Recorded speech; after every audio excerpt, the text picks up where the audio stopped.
We have one more discipline to describe, We do. and it's where you have done the heavy lifting. You took all the good ones and left me with money, people, and alliances. Come to think of it, that's actually pretty good. That's it. I'm not feeling like you got the leftovers. No. But they were not as closely related as the ones that you dealt with in the customer and Chris did in the platform. But when you really dug into it, they really tied in very nicely together. Well, the integration is less obvious, but it's still critically important. Now, on the money side, everybody thinks of finance and perhaps cash flow and things like that.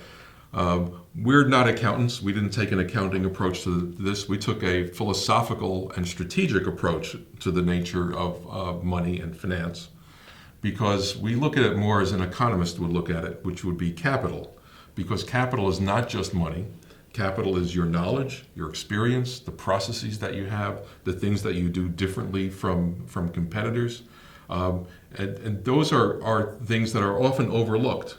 We tend to focus just on the money aspect, but all of them are connected, because money is the general resource that you apply in order to make all those other things work.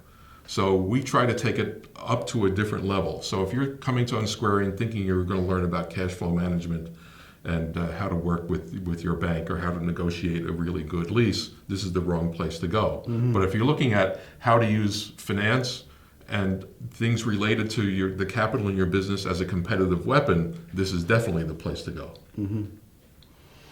The second vector, in addition to money, is people.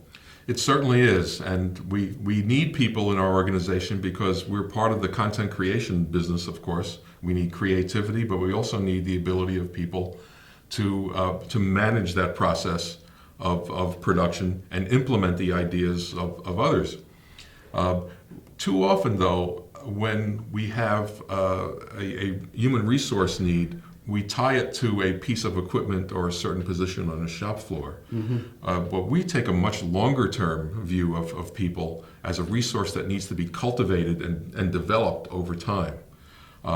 Because the nature of the business is that the marketplace is changing, so that you have to have the inside of your organization changing too, and adapting to that. So the selection of the people that you have in the business, the way you define their roles, is going to be much more different than it was in the past. Mm-hmm.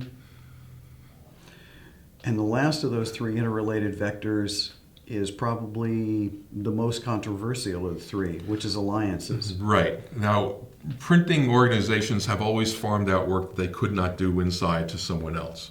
We're saying that this is a strategic process. Mm-hmm. Because you have a media market that's changing, you have a certain time frame that you have to deal with, and you have limited resources. Every business has limited money and other limited resources. So you have to find a way to multiply them, and that is to form alliances with businesses and practitioners who have the skills that you need in order to reach a particular market or to create a customer or enhance the kind of customer work that you do. The way technology and media have been changing is that there's always new knowledge that needs to be gained and new skills that need to be gained. And as printing organizations, you may not be able to do that on your own. Mm-hmm. So we suggest often to have a joint venture situations with some of these companies, and even to start new businesses with them as a way of ensuring that your business culture is going to be different than the other company's business culture. So you don't want them always to work with each other because they won't take full advantage of the skills that mm-hmm. they have. So having good alliances can really change your business and start moving the overall business in the good direction the way media is headed. You realize that some of this runs very contrary to received wisdom this industry has heard for decades. Well, I would hope it does, but we've seen companies do very well when they have these kinds of attitudes toward it. Mm-hmm. We talk about our profit leaders very often, but when you look at companies that are not just profit leaders, but also business leaders in the way that they interact with their customers And in terms of the competition from digital media, you see there's something very different about what they are doing, and they are using some of these approaches to this management already.